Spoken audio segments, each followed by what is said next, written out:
Hello. Hey, how's it going? Doing really good. How's it going?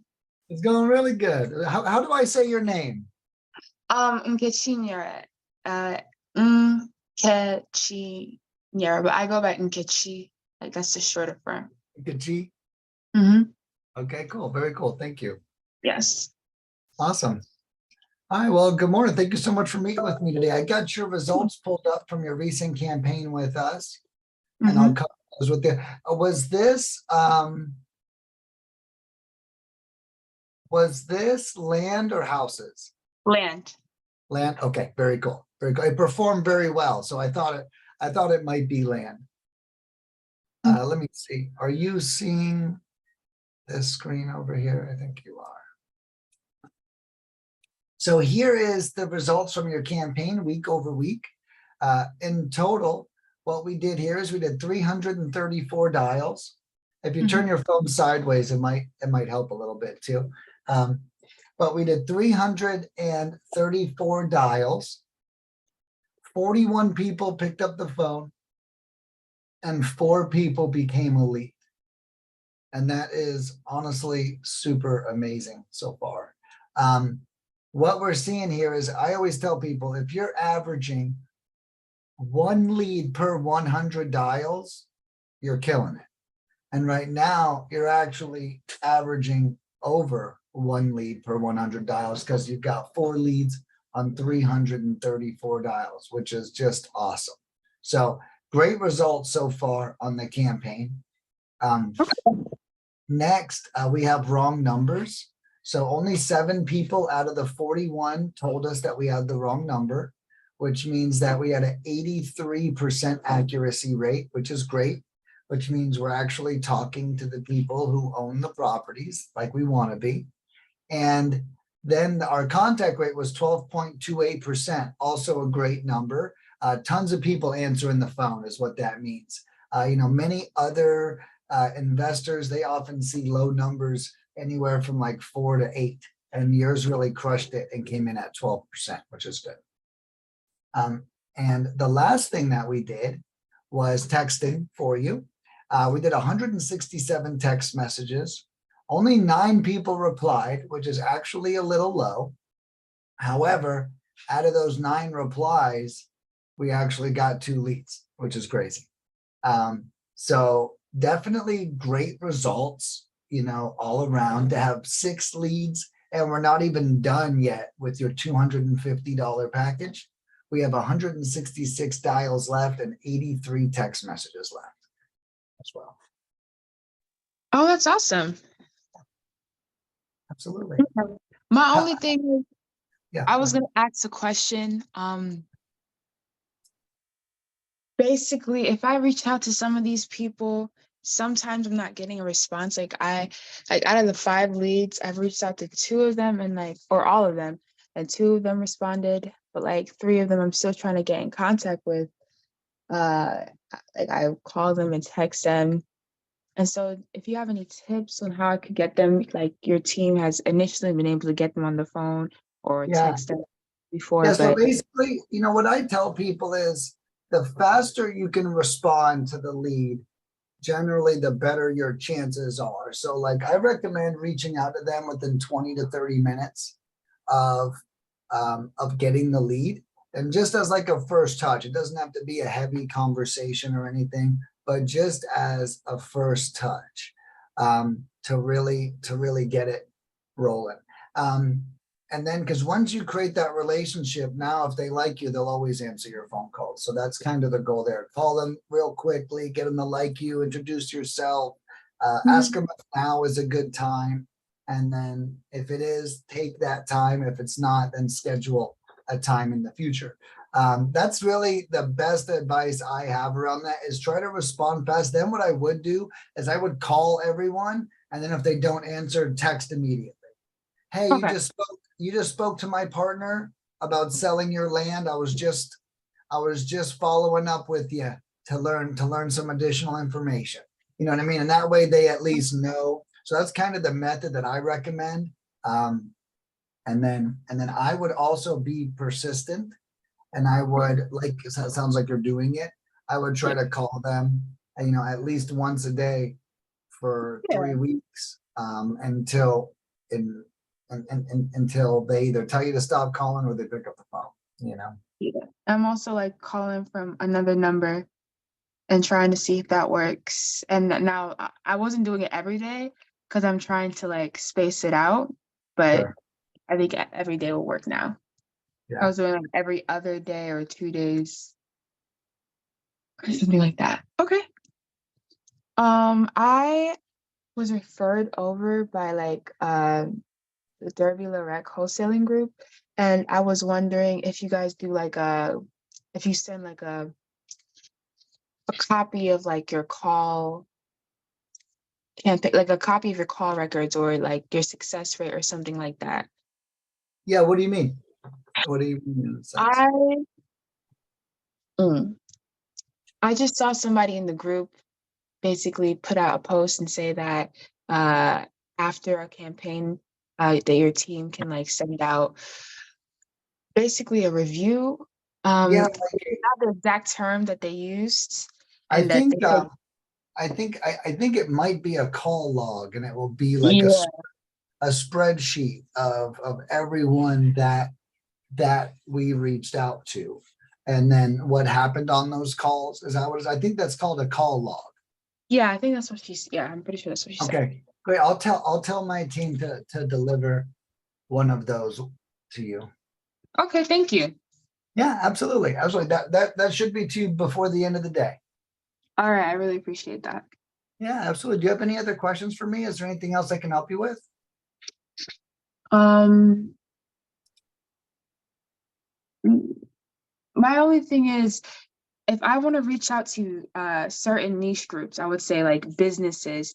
Do you think it's a better idea for me to like uh individually use that business skip tracing service that you guys offer, or like just include it with everything else? Like which one do you think has a better accuracy rate? Because Well, what do businesses you? can be tricky. Yeah, So well, yeah. What are you reaching out to? Start there. I would like to reach out to the owner of the business Okay. for the vacant lots that are owned by businesses. Gotcha. So with ours, we can't like dissect it down by that. Like even our businesses aren't the Mhm. owners. It's just the business itself is Right. what is what ours is. So we wouldn't be able to get um the person that owns it or whether they own land or not, and as far as our records go. You know, with land is generally pretty easy to find. I don't think that the criteria has to be too dissected down. Like as you're seeing, like with this campaign and stuff, we got 6 leads on very little. If this was houses, you would have been thankful to get one. You know, and so it's like there's so much more with land. So I'm not saying stay away from that, but you don't have to dissect land down so much into like niche groups because so many people do want to sell, if that makes sense. So Mhm. I just wanted to share that with you. So we can't do that kind of dissection on our business skip tracing side. It's more or less like I want all the realtors in the area, or I want all the plumbers in the area, or something more simple like that, if that makes sense. Okay. And oh yeah, one more thing. Do you have any advice on how I could contact people who are, or contact people who have purchased the land under a trust, especially if their name is on the trust, Um, or if it's like a whole family thing? You suggest I just try to contact yeah, everyone. yeah, you mean like land that's in a trust? Yeah, I mean, I guess the goal would be to find the document and then maybe skip trace the people individually. If you can find, um, if you can find their information, like Okay. maybe if you can get the trust, just look up the people. If you can get the trust and everyone's name and address, then we can skip trace them. If you can't do that, then you might have, if you just have like a name, you might have to do like a manual search yourself on Google or something. Okay. And one more thing Yeah. before you leave. I just want one like advice from you on how I could like build rapport. Um, I do try to like build it, but sometimes it's just not coming as natural, and a lot of times I'm lowballing. So it's kind of hard to like not build good enough rapport and then like offer a lowball price when they want so high already. Yeah. Yeah. So I think the biggest thing is for you, one thing I tell people is to ask like softball questions, you Okay. know, and I think that when you get a lead and you get them on the phone, that the big thing is like you don't ask questions that are hard to handle, but questions that are easy, so it's like, how long has this piece of land been in your family for? Was it, where did it, asking questions that still give you answers to what you're looking for, but don't necessarily like cross a line. I think that you keep it really friendly for the first Mhm. 2 or 3 calls, and then you talk about money. That's kind of my advice, get Okay. get them to like you first and then take the conversation. Well, tell me about the property. Well, why do you want to sell? Think about everything you could want to know that doesn't involve talking about price yet. What stories can you share with them that Mhm. that can get them to like you? Because your real goal in these first couple calls is to get them to fall in love with you, you know? Yeah, thank you for telling me that because keyword was calls. You said call like as in multiple, and I'm Yeah. basically concentrating it all into one call. Right. And so it's like, especially when it could be like something I could close if I went about it the right way Right. and like the multiple calls And thing, I'll like you told me. So, and I'll tell you, it's all about time. Okay. hmm It's all yeah, about giving them time. Cold calling especially is not a very big strategy that is yeah, like we call and then they sell that very second. That does happen, but that's pretty rare. Basically, they call, they like you, and hmm then comfortable selling to you is kind of what I would expect from like the average cold calling campaign. And so my biggest advice is keep it friendly and hmm don't hang up the phone. You know, don't, if they say a price that's too high, don't let that discourage you. Okay, keep going. Must be huge. Must be a beautiful piece of land with mountains and water on it. okay, Sounds beautiful. Tell me more about it. You know what I mean? It's like, don't hear this and go, oh, that's bad news. Oh, that's not something I want. In my opinion, what you want to do is you want to take every lead, you want to yeah, get them to like you as much as possible, and you want to learn as much as you can from each lead, regardless. Like I think you're in that super learn phase. And if you take that, you're trying to learn as much as you can, you're going to take these leads further, right? Because right now, something might happen. You're like, yeah, well, that might not be good. But if you're like, well, if I'm trying to learn, well, let me see if I can get them to go lower. Well, let me see if it's actually worth that much. So for example, I have a client right now who's got a yeah. property under contract for like 2 million. It's land. Okay. Wow. How And big is that property? well, that's the thing is it's not that big, but it's because of where it is. So what she's doing right now, and I'm working with her, is Mhm. she's like, Nick, the woman says it's worth 5. Okay. She wants to sell it for 2. And she goes, Nick, um, what should I do? And I said, well, we got to see if it's worth 5. Right. And I was like, that's our number one goal. And so she met with 3 builders in the area. She met with the developer in the area. And then she met with 2 realtors. Okay. At the end of it, the property is really probably only worth 1.2. Okay. And she goes, well, Nick, I don't want this woman to think that I wasted her time. I said, wasted her time. I said, you kicked ass. She's the one, if anything, sounds like she wasted your time. But what I'm getting at is my customer learned so much through that process. She met with realtors, she met with builders, she met with developers, all trying to value this land. And when Yeah. she met with all those people, she now has relationships with all of them. So now if another property comes along that is just right, she already has that there. So One thing I really recommend is taking these leads as far as you can and going at their pace. If you outpace them in any way, if they think you're moving too fast, they're gonna, Wow. I was you know, thinking of that one. I did have a lead yesterday, and she had the property for about 50 years, right? And then I think I spoke too soon, and I was like, we're buying in that area for about 10 to 15. And she was like, oh, that's sad. We've had it for 50 years, and we would think it would appreciate in value.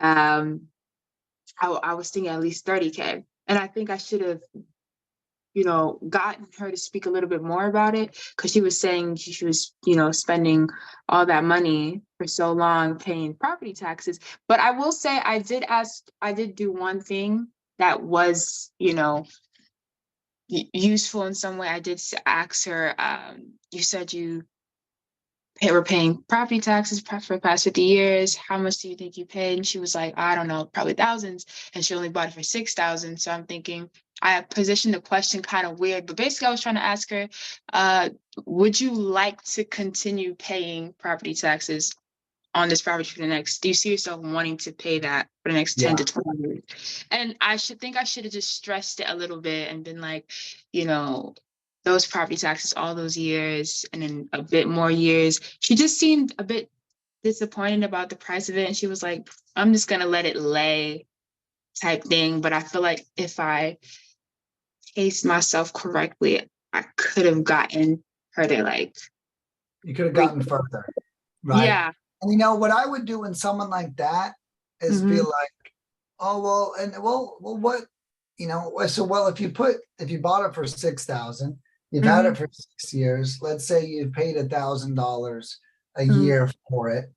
Um, so you're 12,000 in. So what number would make you comfortable? So if you did spend 12,000 on this, maybe trying to help them come to a number too, Hmm. that's what I want you thinking about. How can we stay in this game longer, right? How can we ask another open-ended question that Hmm. that we get them to answer? Mm, yeah, I'm gonna keep that in mind, especially in text, which can be kind of, because they're so direct in text, and then I just end up saying, something about because of high interest rates, we're only purchasing around this and that and the third, and that usually cuts off the conversation. And I was just thinking, how do I lengthen out the conversation a bit more? Because they give this number that's so high, you're like, I don't know what to do. I don't even know if I should even. Like, I'll still reach out because I watched your video about reaching out to all leads no matter what, but like Yeah. it's still I put it out there, but I'm always like, this is probably gonna dead the conversation. Right. Yeah. And That that's what I would think. I would try to think of, what will keep the conversation going, is what like it sounds like you're trying to get to the bottom line yeah, fast. it's quickly. Yeah. And and if you've ever been to a restaurant, here's what I relate it to.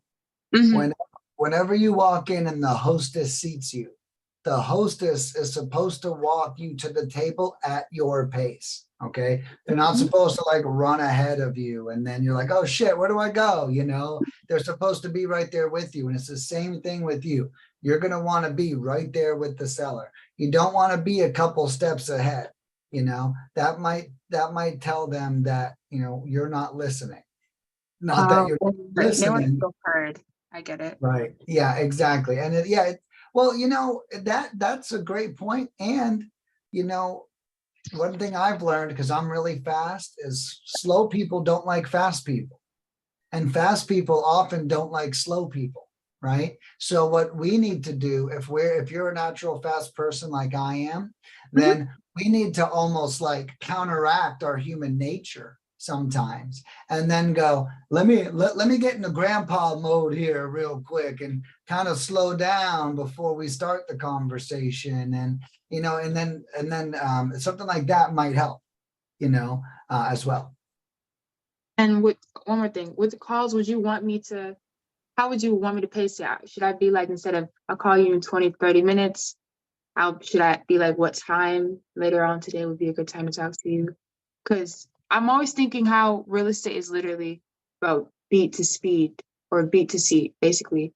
Right, I'm always hearing it's all about space, but I also hear you say you gotta pace yourself. So obviously I have to learn how to pace myself, when right. to fast, when to go slow. And what if I'm giving it too much time? Because some leads I really should have called immediately. But I was thinking, oh, they're probably at work. Let me call them at this perfect time, and then they never Right. answer. And yeah, where when I should be going fast, I'm going slow. When I should be going slow, I'm going too fast. Right. What you want to do is right. What you want to do is you want to speed to the lead, but as soon as you get there, you want to be like, hi, hi. You know, it's like you want to sprint to them, but once you get there, then you got to slow it down, right? You know, and so that's that. And I think that that's very important to understand, right? The good news is you got it down. You just got them in the wrong order. Now watch how things change for you now, right? You know, and there's a big lesson in business. In Facebook, they say if you do not reply to your customer's message in 20 minutes, they're going to the next person and messaging them. So it's like, and I think that that's a great rule of thumb. And that's not always true. You know, we're great at lead mining. If someone messages me, they're not always going to a competitor because I'm trustworthy and stuff like that. However, you know, just like you, if a customer calls me and I miss the call, getting them back on the phone can be way harder sometimes, you know, and then we never link up. So, you know, I always say nothing's better than a captive audience, you know? All right. Thank you, Nick. You gave me so much invaluable information. I saw that it was recording. Like, is there a way you could send me the recording just so Yes, I sure can. Thank you. Yeah. I really appreciate that. Yeah. Yeah, I'll be looking forward to working with you again soon. Yeah, have a great day. Thank you so much. And I'll be looking forward to the email. With My the call. pleasure. Thank you. Thank you Yeah, I so much. will. Oh, my pleasure. Let me know if you need anything in the meantime. No problem. All right. Bye. See ya.